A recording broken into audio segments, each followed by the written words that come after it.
There we go. Folks, I apologize. I wonder how that's going to wind up in the stream. I don't know.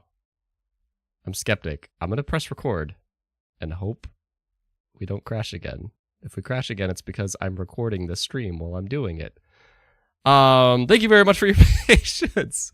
I apologize about that. Yes, Creature saw manual focus. I'm not going to run the intro again. I'm bummed. I hope you guys saw the intro because I made a new one for this episode and I'm wearing my orange shirt and everything and I'm trying to make it like Halloween themed because next Friday it's the first day of November. And I know that's like right after Halloween, but when November's there, that's it. We move on. That's when you go to the next thing. So let me know if we're here okay, if you could hear me, and we're fine. Everything's currently green. So yeah, I hope you saw that intro. I don't want a chance playing it again. But it is just me today. We're going to have a little Halloween episode towards the end talking about what are the 6 games I personally think are maybe the best horror games I have personally played. But I also want to see what you guys submit, like Rocket at the beginning saying Hogwarts Legacy. Is that just because there's witches and wizards and stuff, Rocket? And Creature, good spooky vibe. Yeah, I'm trying to change the colors on my backlights there, but I can't find the app in my phone. So, but yeah, it's just me today because I just wanted to be with you guys, run through some topic-a-roonies that I found, including a game at the end that I hope we can get as many people as possible in. Bring your friends, bring your brothers, bring your wives, bring your husbands, bring your cousin, whatever you feel like doing. But I hope you are doing well, and thank you very much for swinging by. Also want to make sure that we are good on this. Yep, there we go. And boom. Yep, perfect. Okay, but anyway, Halo Infinite. I would say so, Rocket. I would say so, Rocket. We have a lot of custom games in Halo Infinite, and it's free to play, and there is horrific stuff that you can do in that game. That's a lot of fun. So I'm just saying, but yeah, I hope you're all having a good time and a good day today, and hope you have a good weekend. Shout out to the patron fam. Appreciate you very much. Steffi Capone, Mads, longtime person, Mercury, Alex, Manuel, wherever he is. You know, tons of people over there. Thank you very much for supporting the show. And I just want to bring up your guys' first thing. And by the way, feel free to drop what you think is a great game to play on Halloween in the submission form on top. But I do want to bring up your guys' voted on topic first, and I hope this is all good. Uh-oh. Hang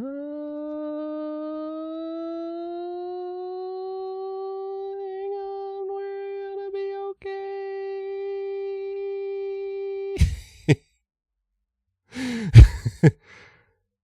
Where are we?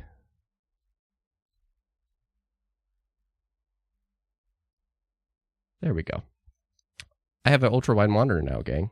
It's a lot of fun.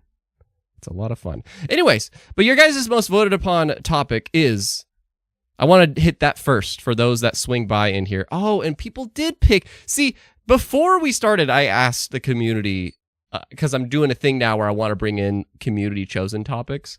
And Helldivers 2 coming to Xbox, potentially. Masahiro Sakurai teasing his next project, and Nintendo playtesting an MMO. Those 3 things were like tied just before the stream, so I just picked one.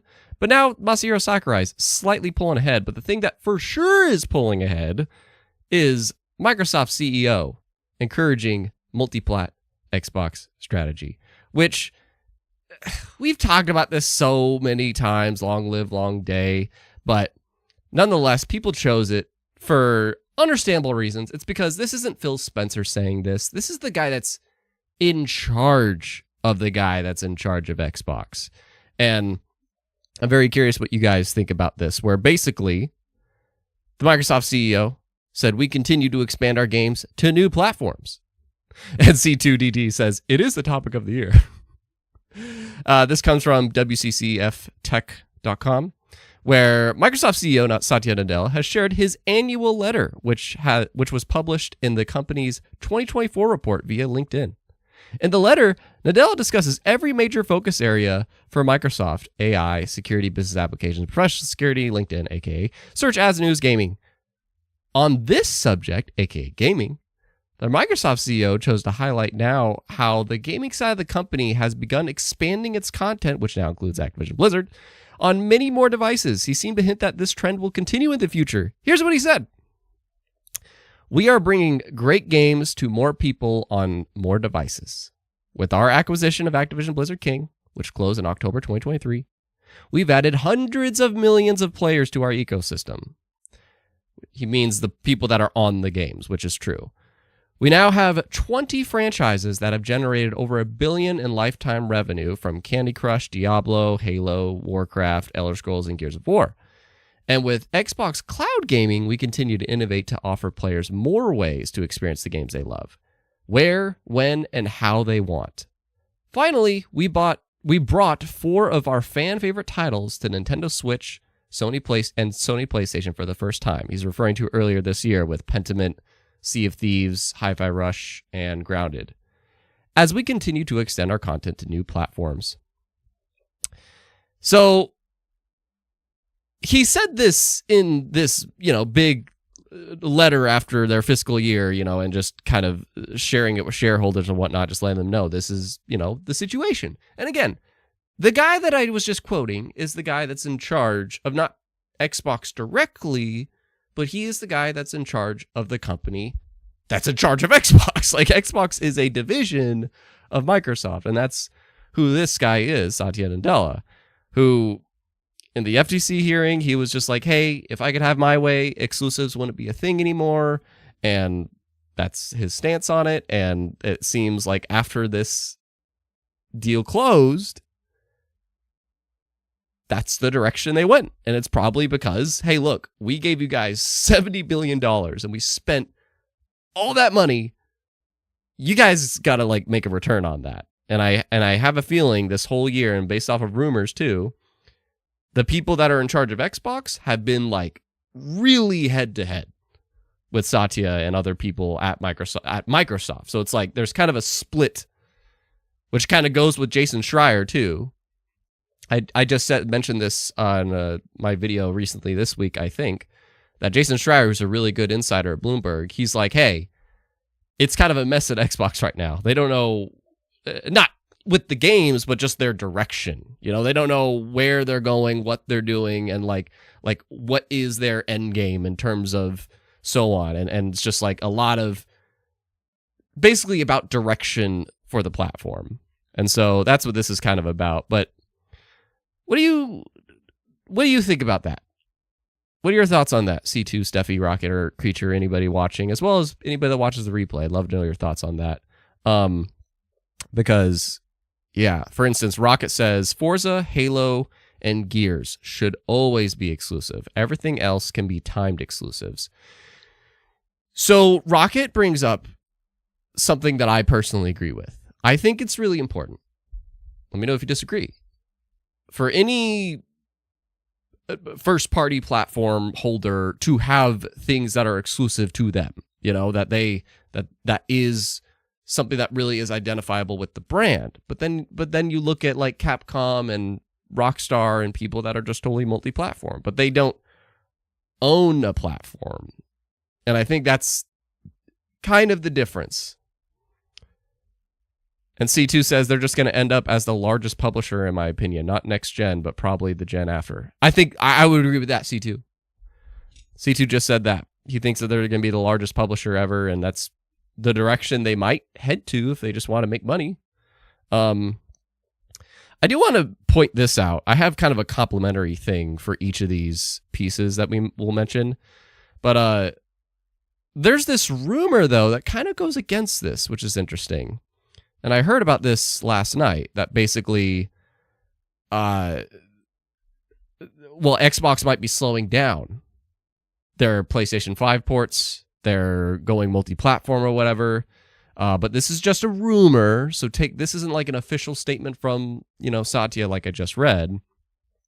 But this is at Game Rant. A new rumor alleges that Microsoft may be slowing down on development on PS5 ports. And as part of the strategy shift, Xbox started publishing games from their first party, blah, blah, blah, just basically recapping. But where is it? Here we go. However, it seems that the announcement of Indiana Jones coming to PS5, which I agree, that was the big moment that everybody was kind of like, what? May have led to a shift behind the scenes at Xbox in terms of multi-platform strategy. Reputable insider Xtasis, I don't know how you say that, who routinely breaks accurate Game Pass news, stated in a recent tweet that Microsoft has either paused or slowed down the PS5 ports it's currently working on. The insider emphasized that this doesn't mean those Xbox first-party ports for PS5 are canceled, just that Microsoft is possibly reevaluating them in some capacity at the moment. So, and we did an episode on this. That was when I had Nick from Friday Night Gamecast.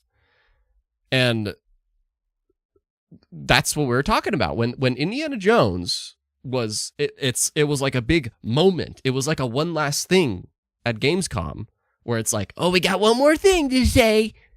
And then they say it's coming to PS5. I don't think there's anything wrong with it coming to PS5. It was just the handling of that announcement.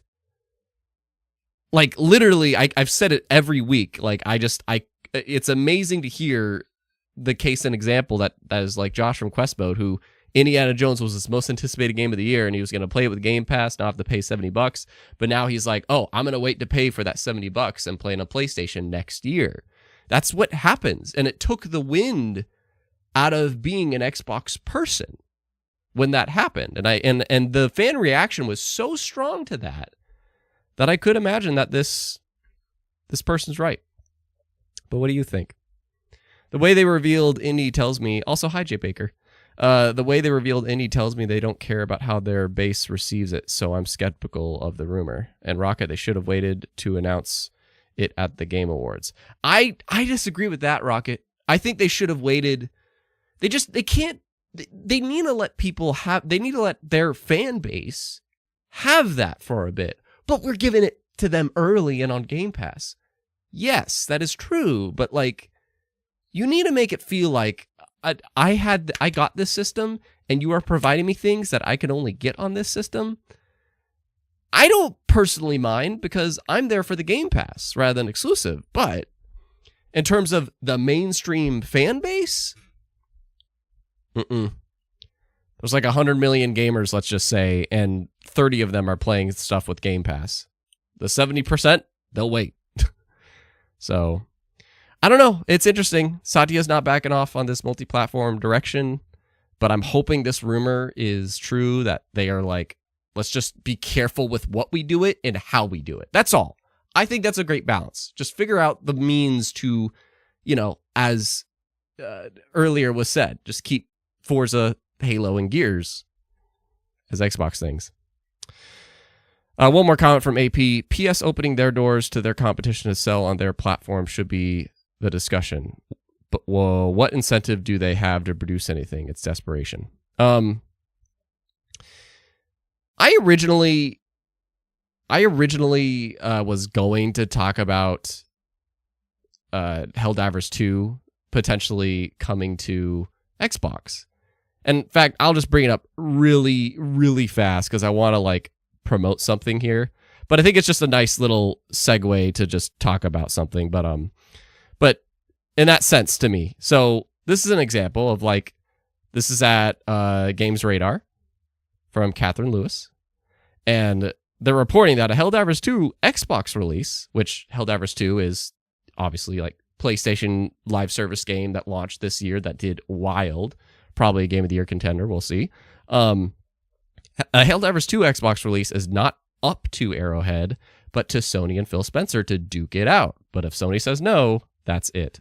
So, long story short of this article, and I'm going to kind of skim through this so I could talk about the other thing that you guys really voted on, is the community manager, Thomas Twinbird Peterson. He was in the Helldivers Discord. And when he was asked, if the game is ever going to come to Xbox, he said, wait, no. to a fan of the Helldivers server suggesting that an Xbox release is never going to happen. Oh, so there was a fan in their Discord server that said that's never going to happen. It's never going to come to Xbox. And Peterson said, who says it couldn't? And he elaborated, it's not up to us, but to Sony and Phil, Spencer, head of Xbox, to duke it out. But hypothetically speaking, if both partners think it would benefit them from a financial brand/standpoint, it could. If Sony believes it won't, though, it won't. So that's just a brief thing that I was gonna bring up that a lot of you guys were like going back and forth on the chosen topic for the runner-up, but that could be really cool. And I really hope that is there anybody listening or watching that is primarily an Xbox person that like just you haven't gotten Helldivers 2 on Steam, you haven't gotten it on PlayStation, and you're just like, I'm just missing out on that because it's not on Xbox. And it just kind of goes with the last story where it's like, it'd be great if Xbox and PlayStation could play ball a little bit more, but unfortunately, I don't know. But I did want to plug this in because I just want to I want to shout this out. The Forge Falcons for Halo Infinite, they are a group of forgers, and they made today, I think it's literally out today, they made a basically a Helldivers 2 inspired game for Halo Infinite using Forge mode, and it's so dope. I hope to get a moment to play it this weekend, but you get the same thing. You start every part of a long campaign on a ship and pick your perks and stuff, and then you drop, and then you have objectives. It is their most ambitious project yet, and they say if you want to get through the whole thing, it's going to take a couple hours. So I just want to shout that out. Helldivers 2 isn't on Xbox yet, but you can play Helljumpers and Halo Infinite, which is free to play. Before moving on, Jester Fiend. I'm unable to run it on my gaming laptop, but if I could, Helldivers 2. But if I can use my Xbox to play it, that would be amazing. That's where I'm at, man. I've wanted the game before it came out and all the hype was about it. But I don't like to play on my PC because I spend all day on my PC. So I try to separate myself from it and go to my living room. And I have a PlayStation 5 there, but I don't want to pay for PS Plus to play the game. Because it's is that the only reason I'm on PS Plus? And that's a good example as to why, platform holders especially want the live service games, because it's they need the online to play the game. So, Super Toad, I might try to fight for democracy if I could, but my heart belongs to the Emperor. Warhammer. Which, believe it or not, is going to come up, actually, in one of our stories here. Bacha, Xbox guy here, but Helldivers is not my type of game. Oh, wait. Yeah. The user is Bacha that I'm reading here. Xbox guy here, but Helldivers is not my type of game. Also, Sony doesn't play Kumbaya like Xbox. I mean, they don't. Other than MLB The Show, but that's because that's not really their decision to make. So... that's about it. That's the only PlayStation Studios game you will see on Xbox and see that logo. But one more time, man, I even this weekend, a plug into Patreon. If you're a patron, we're going to play Among Us this Sunday as kind of our Halloween hangout. But at any point this weekend, if any of y'all want to play that Helljumpers Halo Infinite mode with me, I don't know, just search Samurai KBG on Xbox and shoot me a message or friend request, and let's freaking do it. But anyway. So there's that whole shindig. But the most, so that was everything you guys voted on, but just last minute before this stream, you guys actually changed what your most voted runner-up was, which is Masahiro Sakurai quits YouTube and teases next project.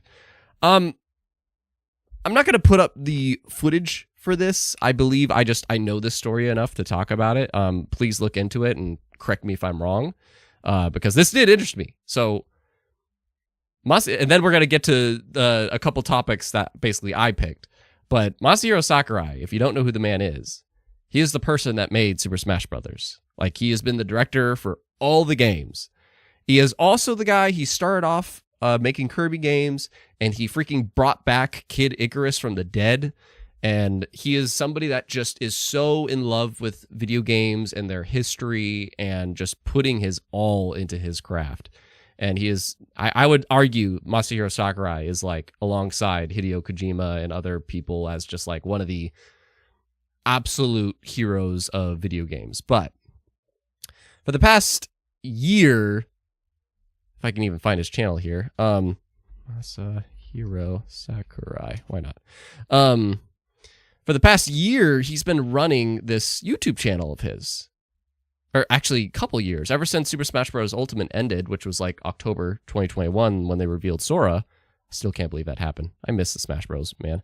But he's been running this YouTube channel of his, posting a lot of stuff about like video game development and explaining it and just trying to inform a lot of people and just doing it out of his pocket in his own time. And he ended it this week. He had his final video, and in the video, we learned that he has been working on his next game. That we don't know who, but he just said a company approached me for a project, and they wanted my proposal for it, and I worked super fast and gave it to them like the next day. Like he was super ready to like propose this whatever project, and he's been working on it ever since 2022.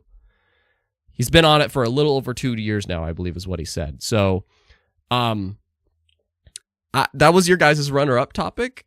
And what do you think it is?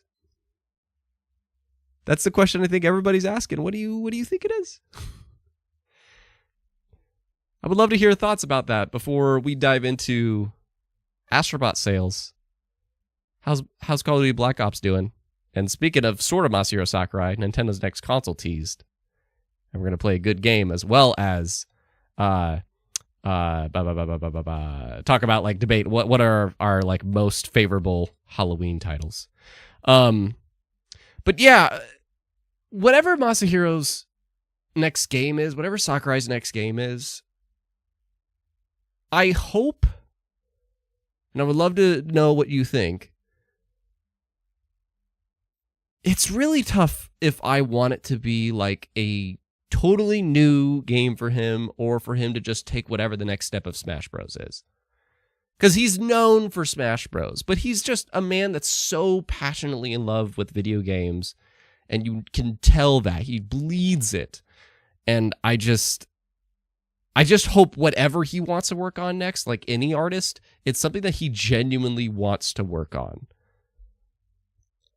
Creature says, maybe it's a horror game. Can you imagine?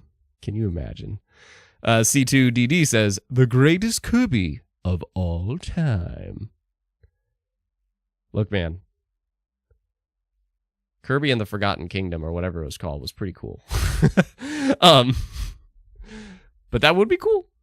I don't know. I would kind of like, if he revisits a franchise, I would kind of hope it's another Icarus, because I just want more Nintendo IP that are ignored or just don't have much attention to get their shot. Creature says, a Kirby horror game. Like, I just want certain IP and franchise to get their shot, right? Like, now, hypothetically, if it was whatever the next step is for Super Smash Brothers, I don't know. Like I just feel like Super Smash Bros. Ultimate was it. It's literally titled Ultimate because just how do you go beyond that? Even if you add more characters, it doesn't feel, you know, like I don't know. Like it's a whole conversation about Smash Bros. But I feel like he would have to reinvent the entire idea of what Smash Bros. Is and give us something new, but hopefully just port the original game. Yes, C2DD says, I don't see how you outdo Ultimate. I just don't think you do. Maybe, you know, when the next Switch comes out, there's like an upgraded version of it or something, but it's still the same game. So I don't know. I see Steffi saying, I hope it's an original story personal to him. That's a cool thing too, Steffi. It's like, what if it was something completely original? That'd be awesome. Creature says, Super Smash Bros. Infinite, where they add new characters forever. I think that's the only thing you could do next. It's just Super Smash Bros. Infinite. We'll just keep at it.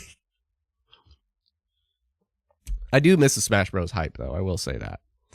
But I don't know. I just hope whatever he's working on, it's something that he genuinely loves. But speaking of Nintendo, to prove that I'm not just an Xbox guy, I have a Nintendo story here. And now we're going to dive into the stuff that I found for you guys. And when is the Switch 2 going to be revealed? Just like, when is that going to happen? Because we see here another game that basically had, like just a tease at whatever Nintendo's working on next, but they just can't say it because Nintendo hasn't said it. And FYI, we're to the point now where if they were copying the Nintendo Switch marketing strategy, they would have revealed the next Nintendo system basically around the middle of the month or a week or two ago, but they haven't. Because the original Switch was revealed like around mid-October, and we are almost through October now. But you know what happened? The ukulele dev, this comes from IGN, the ukulele dev teases remaster release on Nintendo Switch 2. And long story short, this is a game that's coming soon. It's a game that's already on the Switch, but not the remastered version of it, because everything has to be remastered. But if you see here, if you podcast listeners won't see this, but visually I have on screen here, this is the end screen to the newest trailer for Yuka Replay. Stupid. And you could see the platforms here. You see Xbox Series, you see PS5, you see PC, but then you just see Nintendo. And then at the bottom, the Nintendo logo is a trademark of Nintendo 2024. And it's like, they're just saying Nintendo because they know the original game's already on the Switch. They can't remaster and make it look way better and then make it play on the old Switch because that thing is ancient. This is a game that's only going to be available on the Series and PS5. Console-wise, the Switch can't keep up with that. And actually, just saying that out loud has me thinking. I actually am just now realizing this. The Switch can't keep up with the PS5 and Series. But whatever Nintendo's next system is, can? Question mark? Ooh. I just now thought of that. But I don't know, man. It's kind of a quick just story that I think is, I don't know. Like, when does Nintendo reveal this thing? Do you think they wait? I want to say like an over or under. Over or under. Under. Does Nintendo reveal their next console before Christmas? Or do they over reveal it after Christmas? I would love to see what the live chat says. Because, yeah, it's gotta, they gotta hurry up with it, man. C2 says, has to be before, and Rocket says, over. We're already split. Here's the thing, because I can see the split, as so far we have in the live. Keep dropping your opinions. The thing about if they do, they should reveal it before, but should they really? Because if they do, then people aren't going to bother buying the system anymore. I see Steffi dropping after Christmas. And it's like that answer is the business practice, because if they reveal it before Christmas, then parents and players are going to be like, oh, I don't need to get a Switch if I don't have one because they just revealed the next one and it's going to be backwards compatible. So I might as well wait for that. You know? If they do reveal it before then. Now, you might say, but they revealed the Switch in October, like you said earlier. And look at how well the Switch did. That's true. But Nintendo was kind of in a bad place when the Switch was revealed. Because they were recovering from the Wii U. Right? The Wii U happened. And they weren't really that, they knew like they couldn't really sell many more Wii U's or anything, and that was it. So let's just tell everybody what the next thing is and get ready for that and just build it up over the next few months. But they know the Switch, like people are still somehow buying them. They're about to be at the peak. It seems like they are at the peak, but you know, like that's, we'll see. But anyways, I just think we're going to keep seeing stuff like this, and it's just going to say Nintendo, but we don't know Nintendo what.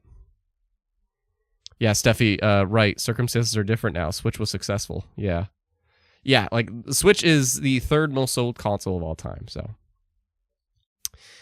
You know what is the, not third most sold console of all time, but the second most sold game of September? Astrobot! I have been saying for a while, this is actually the thing that I personally wanted to talk the most about. Because like I've been an advocate, and I have this video that very few people have watched.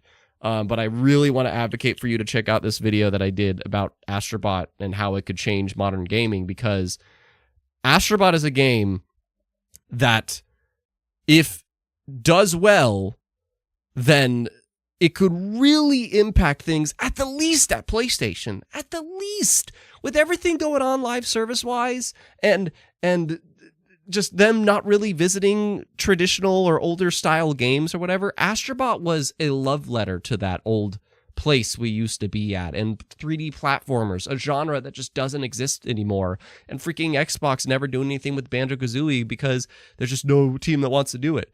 So that's why I was an advocate. If Astrobot sells well with the very modest team size of 60 people that managed to make it in under 4 years, it could really impact a lot. It doesn't have to sell that much either. Because I crunched the numbers, and it seemed like essentially the budget for this game was maybe 30 million, essentially, give or take. It didn't have that very long of a marketing cycle either. So I've been dying to know, how much has Astrobot sold? And did they crack that number? We don't have an exact number, but we do finally have information. So I'm at the gamingbolt.com website. Title, EA Sports FC 25. Astrobot were the US best-selling games in September.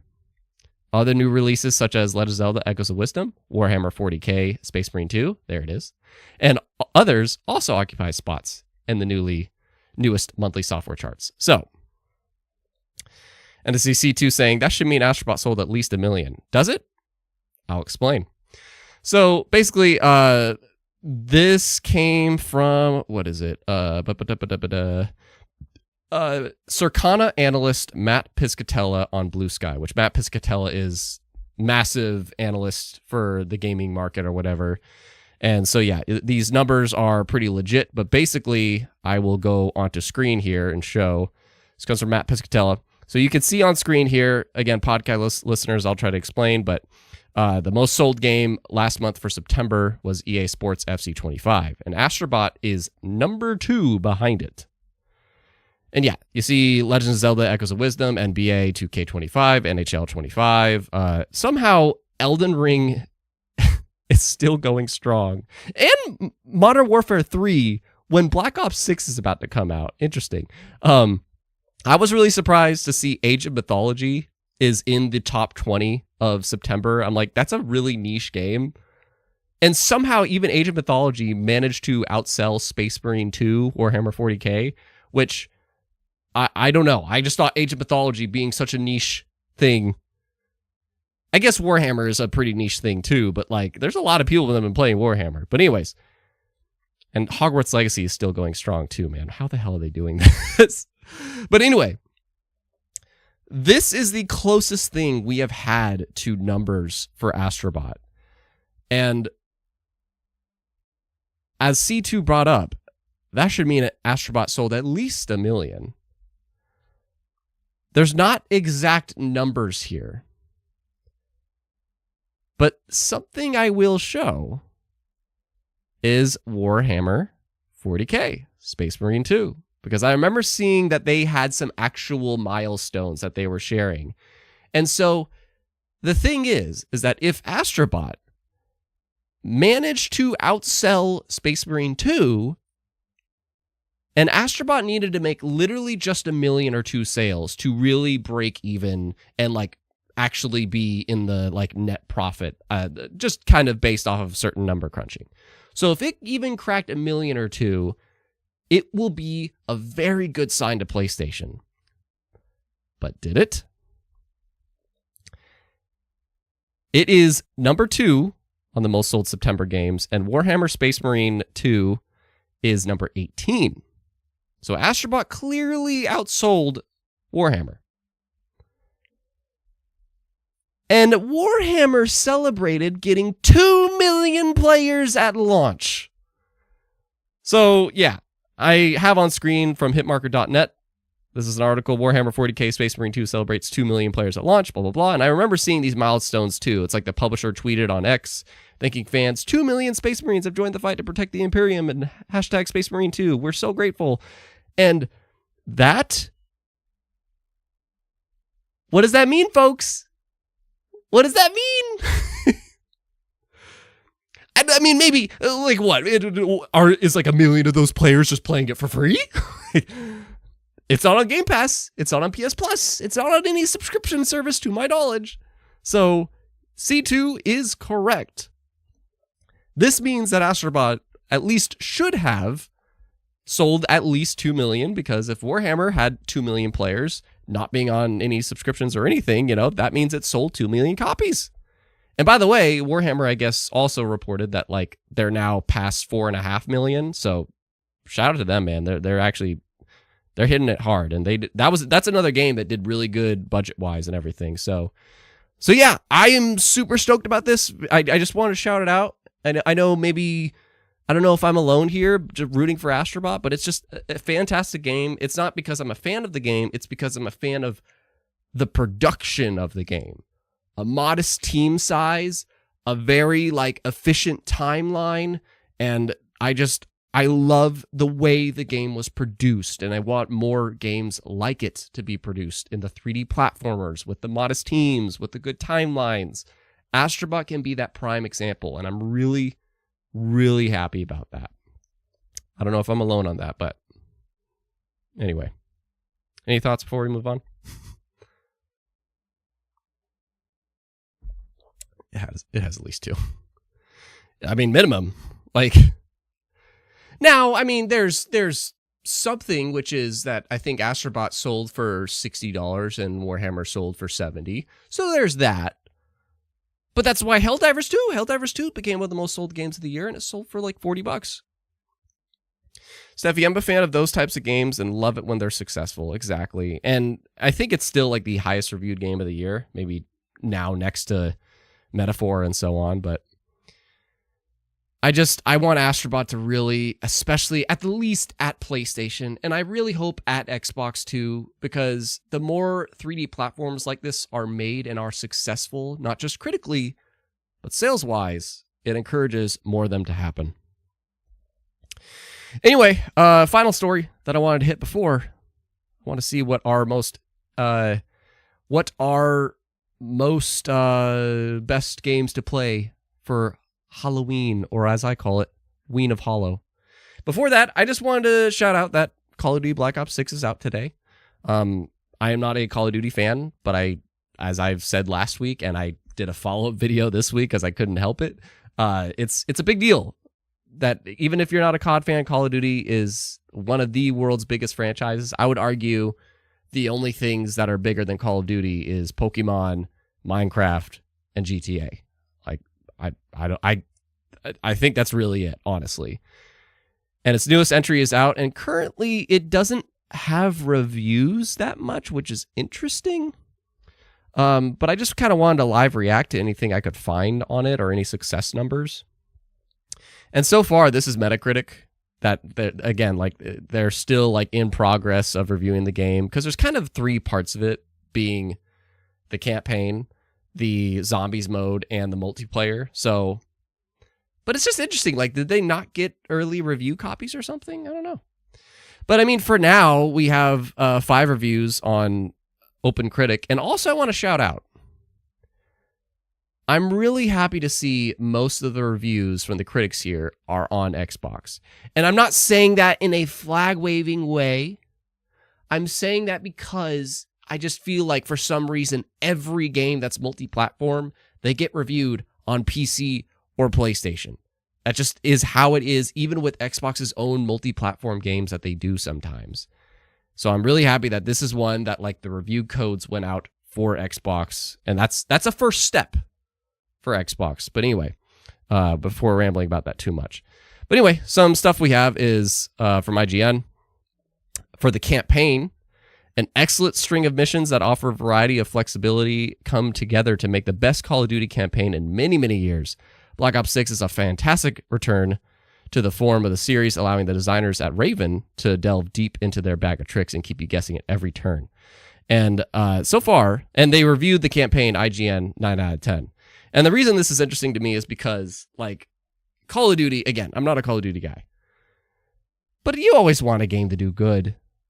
And I was really worried this would be a situation like Redfall, where, you know, we have this very critically acclaimed studio, Arcane, releasing their next big title, and it's their first one under the Xbox banner officially, you know. It's not like Modern Warfare 3, where that kind of released right when the deal closed, so it didn't really feel like an Xbox game.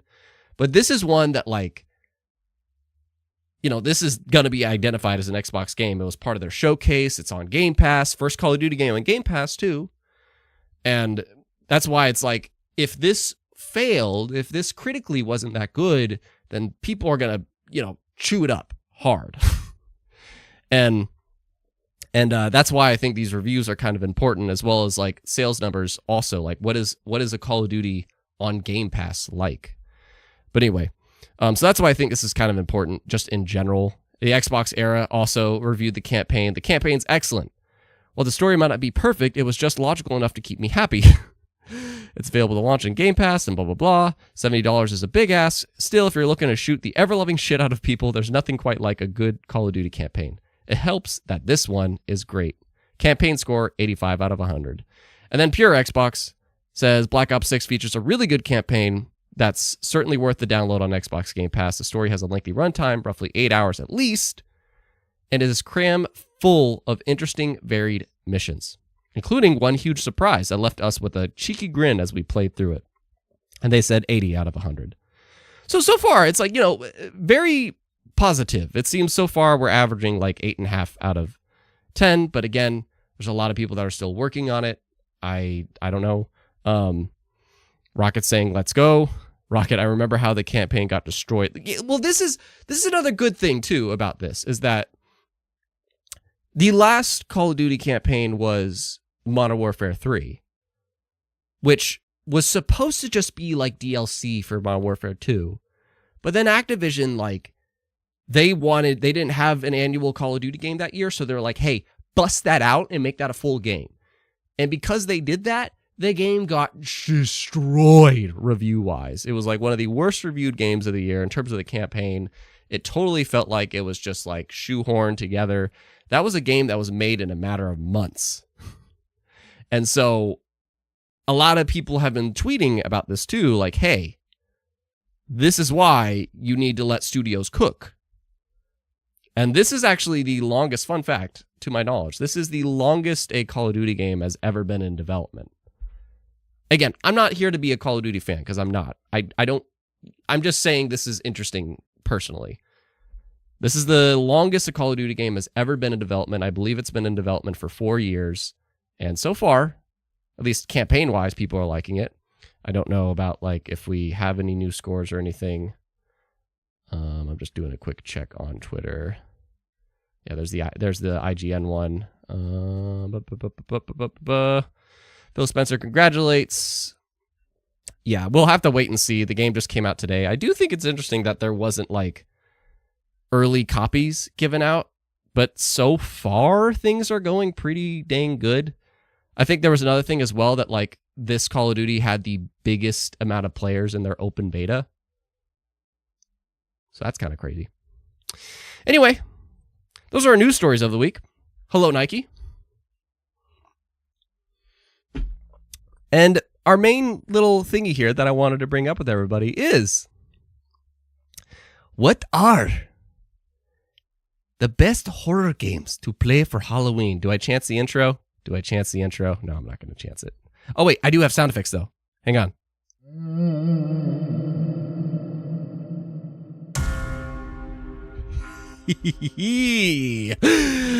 For Halloween, what is the scariest game to play, or what is the most entertaining to play that also will make you feel like it's a good Halloween game? Ladies and gentlemen, I would like to find out, what are your favorite games that would be fun to play in a group setting with the friends? And so on and so forth. For instance, I see some submissions where Steffi said, Dead by Daylight. If you are looking for a free multiplayer, there's Deceit. Project Playtime. I want to look into that, Steph, because I'm very curious about that.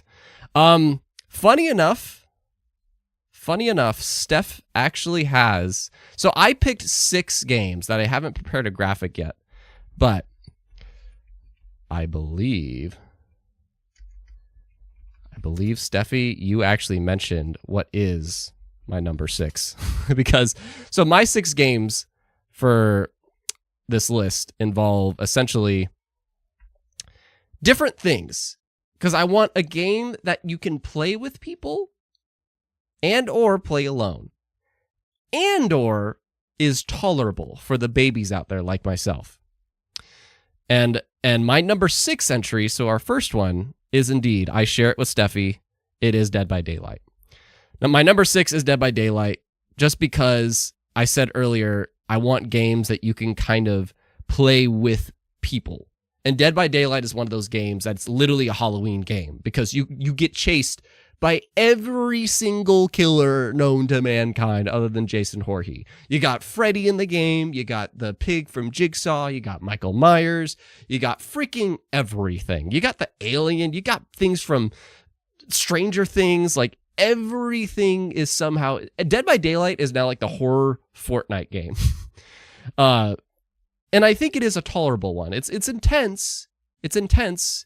It's a 4-player versus 1 game that you have to all work together to repair these generators so you can escape the map. But while you're doing that, you got a killer that is chasing you, trying to hunt you down and kill you. And if you make too much sound, he could go to where you are. And yeah, so Dead by Daylight is my number 6. And yeah. Nike says, what about that Protocol game? Callisto Protocol. I haven't played it, so I can't say too much, but I know visual-wise, if one has like the visual gore, that is definitely a good shout. And Steffi also says that it's nice it's on Game Pass. Yeah, so that's why I think like Dead by Daylight's a really good shout. Another shout that I see in the chat is Creature saying, for sheer haunting vibe, Twisted Metal Black and or Haunting Ground. I have not played either of those, but I have heard of Haunting Ground. And I will say, what my number 5, this is actually a very recent entry on the list. I just played this. We are currently doing a series on Twitch that involves, I'm demoing a lot of horror games that are on Xbox Game Pass because they're just available to me. But the first one we played, I had this as my number 5 because it is very tolerable. For those people out there like me that are just not, they can't do horror games, Inscription is a really good, just like if you just want to play something for the vibe of, hey, let me just play something kind of creepy, Halloween-y, and just very ominous feeling. I will say that Inscription is a fantastic pick to do that because, one, the gameplay itself is a lot of fun. Like, it's very strategic. You're playing this card game with a very creepy, you don't even know what. You're just kind of in this little room somewhere trapped with this being that's like trying to play these strategic card games with you, making you pull out your teeth, and you have your life points from Yu-Gi-Oh! And it's like, it just has this really weird vibe that I think It's another Game Pass game, so shout out to that. But I just think the vibe for it, it's not so scary that it'll, freak you out like people like me that are absolute babies. And that's why it's my number 5. I want like a game on this list that is very tolerable for the weenies like myself.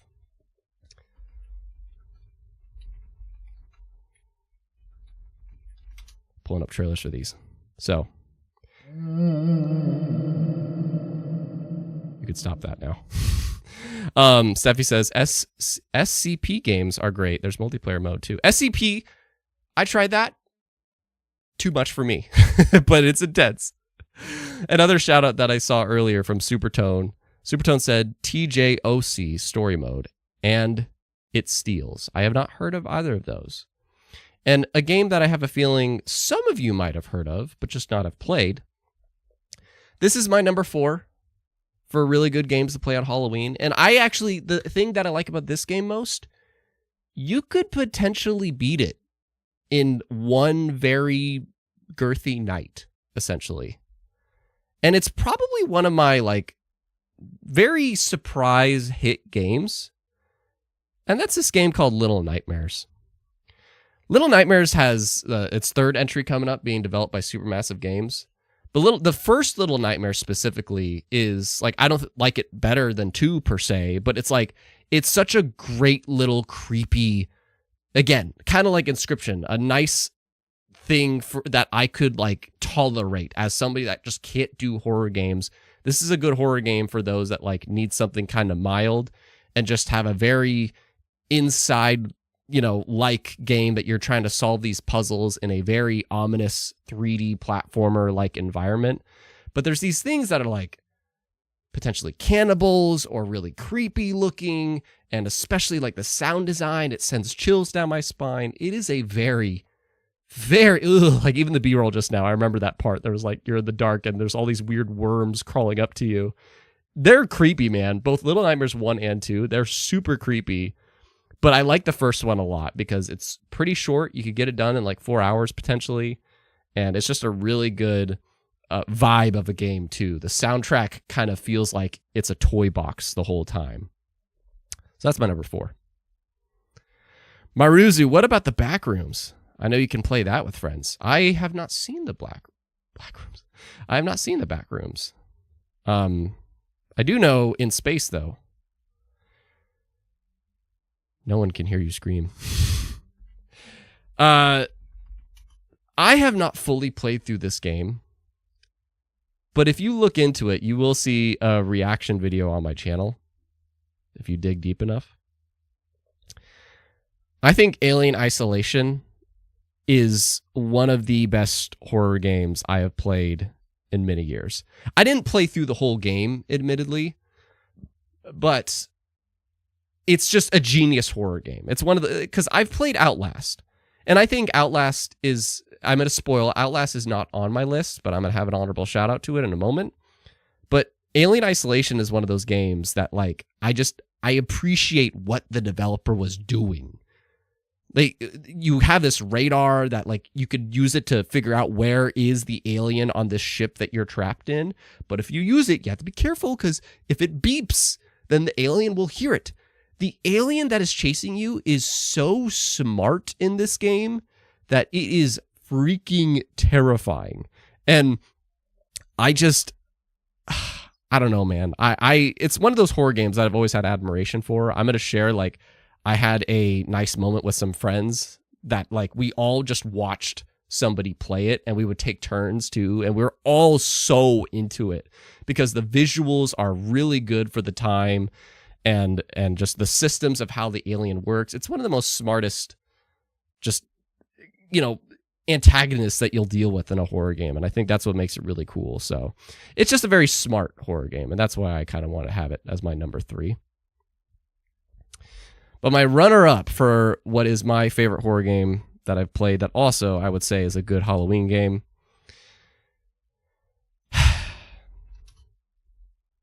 I was really surprised by this one, man. I played through this whole thing once on stream, and that's the Blair Witch. The Blair Witch was developed by Bloober Team, which I did not also realize. I mentioned that last week with Rob, and I don't know, man. Like, the Blair Witch is a game that just really,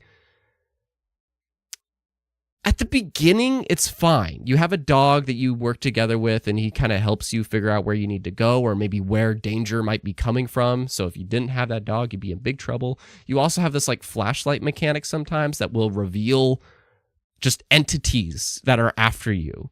But the thing is that by the end of this game, I legitimately thought I was going insane. I legitimately thought I was going crazy by the end of the Blair Witch. And I don't know, because there's just things that happen that just, you question your sanity, not just the characters, but your own. I'm like, dude, I don't even know what's happening anymore. But there's all these things of just like insanity, like you're seeing the future in tapes, or you're teleported to certain time periods or whatever. It just, you don't know what's real and what isn't. And I love games that just make you question your sanity like that. It's such a freaking, it's kind of like Alien Isolation. It's just a game that, like, I'm not a horror guy, but I really, really admire what it was doing. But hands down, the number one game I recommend you guys play for Halloween, that is easily my favorite horror game ever, that I wish you guys all the best whenever you decide to play it. Can anybody make a guess? Does anybody in the live chat know what it is? If you know me well enough, you know what it is.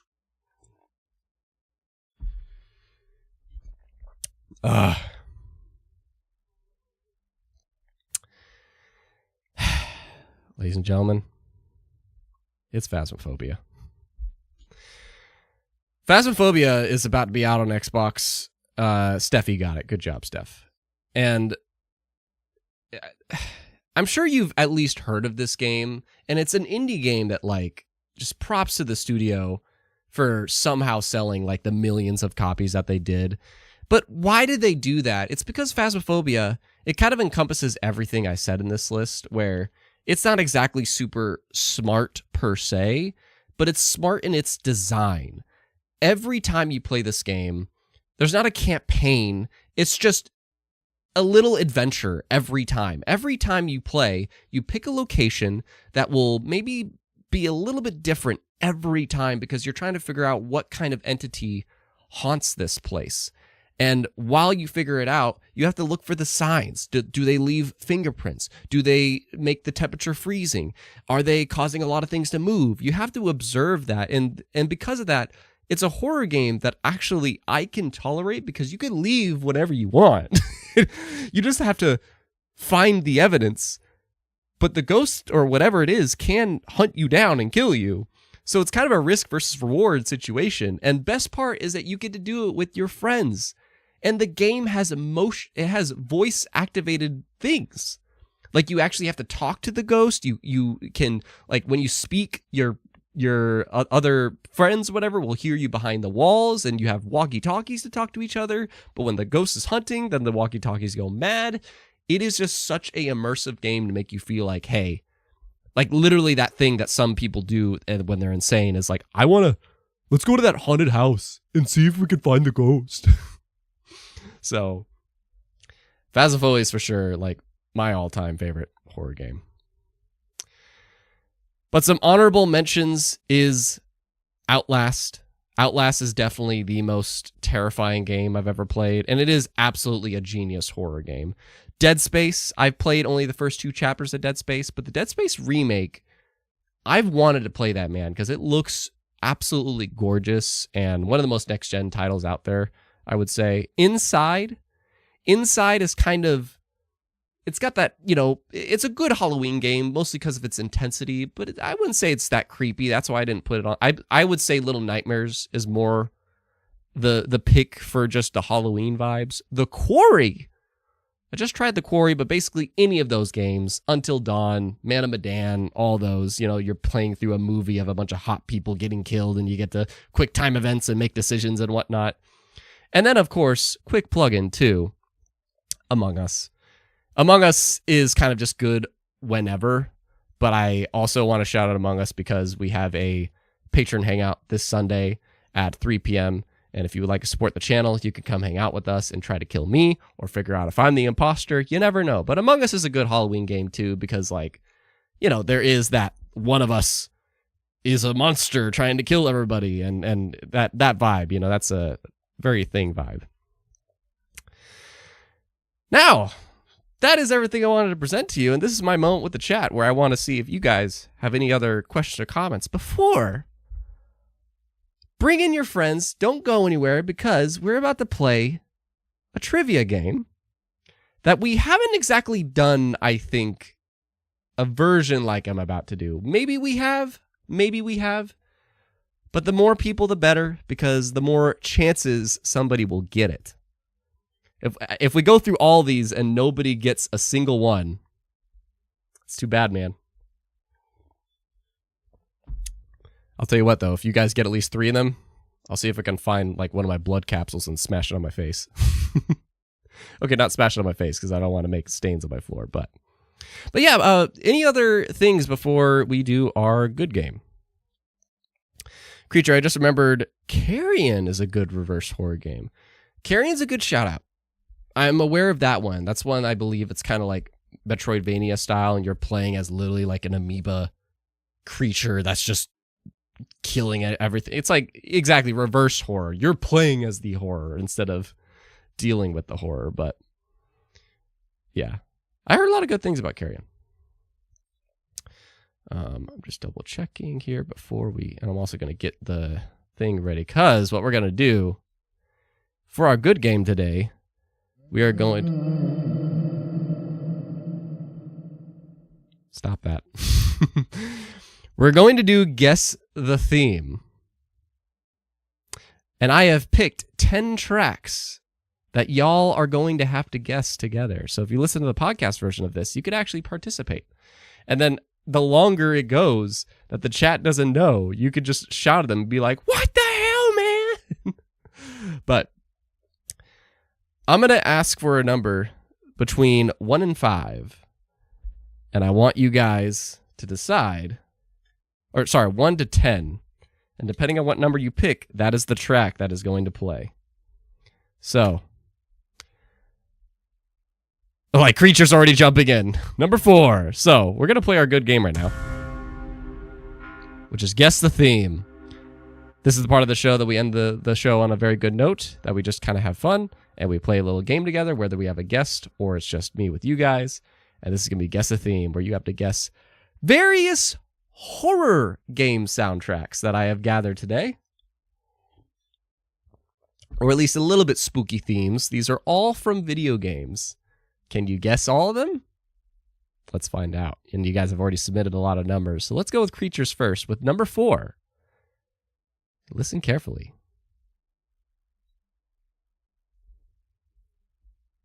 We're going now.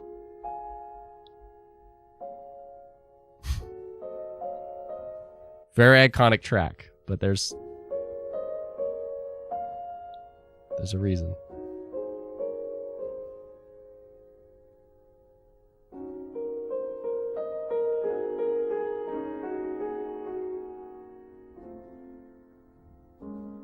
Well, I know it, yeah. But I don't know it, yeah.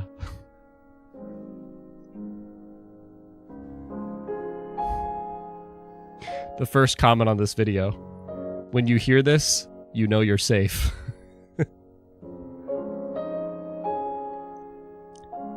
Another comment: when you've never heard this song before, but first hear it in a creepy ass game, it gives you those blank memories. I'm saying blank because that gives it away. Steffi, no way! No freaking way! Steffi got it! It's the Evil Within! Yo! Nice! Yeah! It is from the Evil Within. The track is Clair de Lune.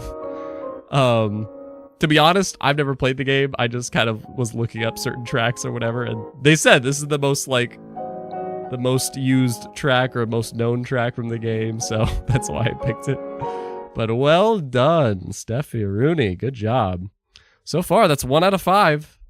You guys got to at least get 3 out of 5 to get the blood capsule. Took me a few seconds to remember. Good job. All right. Oh wait, we gotta get the horror sound for that. There you go. All right. Next one. Rocket says number 7. Number 7. Let's see. 3, 4, 5, 6, 7. Damn it! You'll know why. You'll know why in a moment. All right. Here's number 7.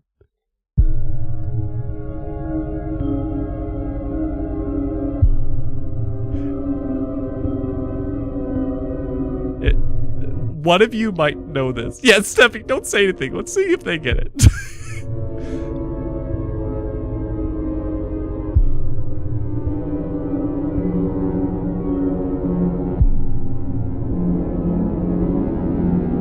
All right, does anybody know what this is?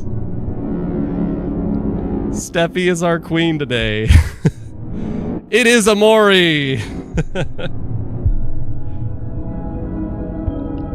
It is Amori. Psychological horror game. Yes, this is the theme that comes up when something is around. What is that thing, though? Good job. All right. So far, so good. Steffi's carrying the team. I've never seen someone play it. Well, you watched me play it, Creature. I played it. And now, she herself. Steffi earlier said the number 6. Will this take you to 3 out of 5? And Steffi says, I did not expect you'd put this here since it's psychological. Love the mention. Yeah. No, I mean, that theme is a very creepy theme, too. Like, that theme just, you know. But anyway, earlier, Steffi picked number 6. Let's see. 1, 2, 3, 4, 5, 6. Curious if anybody will get this one.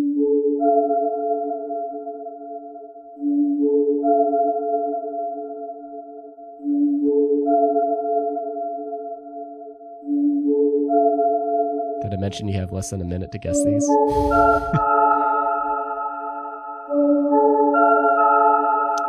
What is this game?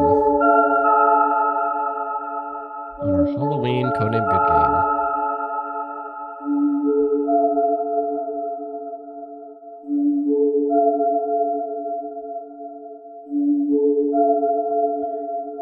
Steffi is out. It is not Dead by Daylight.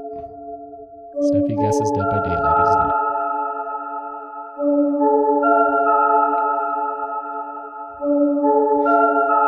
Supertone says, I hate myself for not recognizing it. Or I hate myself for recognizing it, but can't get it.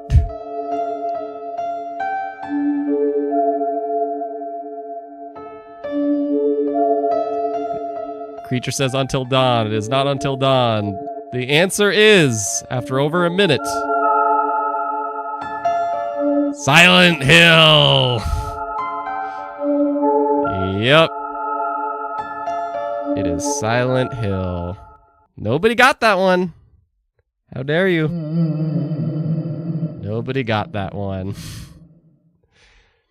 Yeah, I was curious. I didn't think anybody would get that one, but I don't know, because we did hear that at one point. None. So we're at 2 out of 5 still. So you guys have to get one more. Supertone earlier said the number 1. So we'll do that one next. Steffi, for shame, my first horror. Oh, that was your first horror game, Steffi? Wow. Supertone's like crying. It's been so long. This is another one, man. I think we're going to go to sudden death. All right. Earlier, Supertone picked number 1.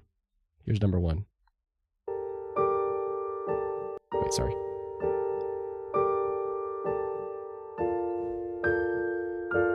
No way.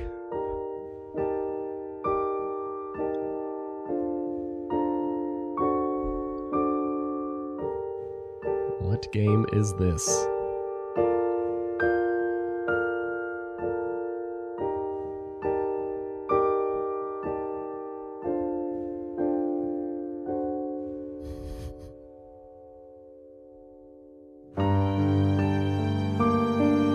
Supertone might have screwed you guys on this one. This was the hardest one on the list. This is the hardest one on the list, in my opinion.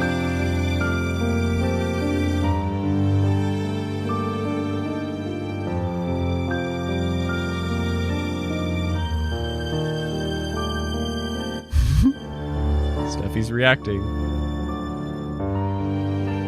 Creature says the sound makes it seem like it's realistic.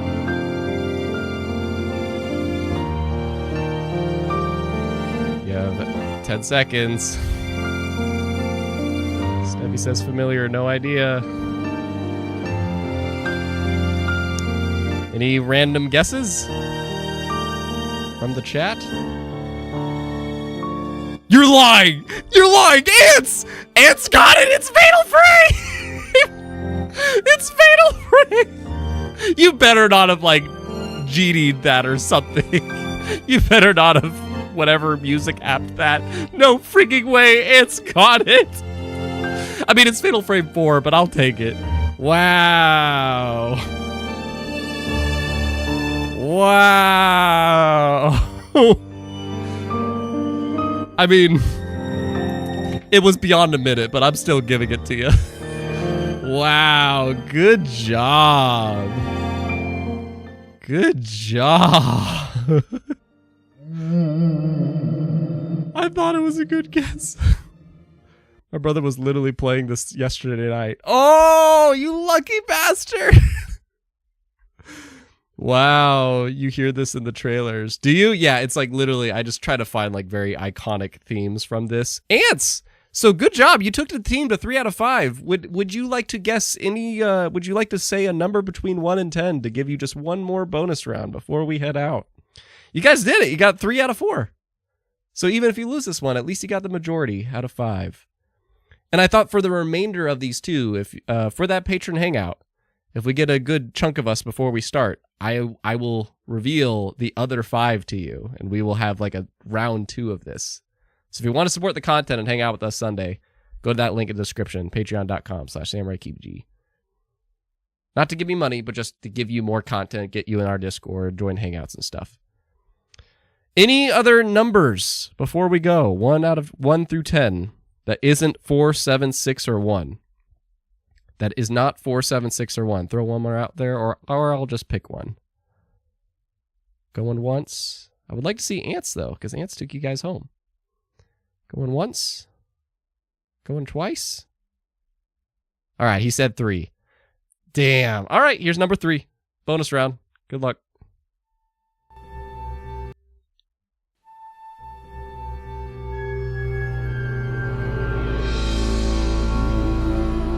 What game is this?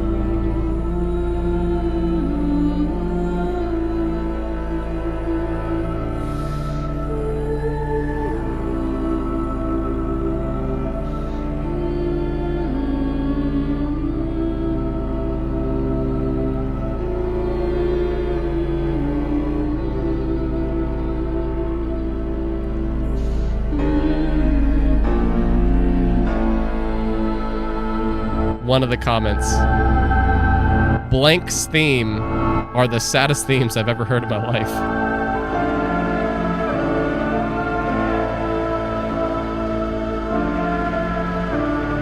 It sounds familiar, but I have no clue. It says...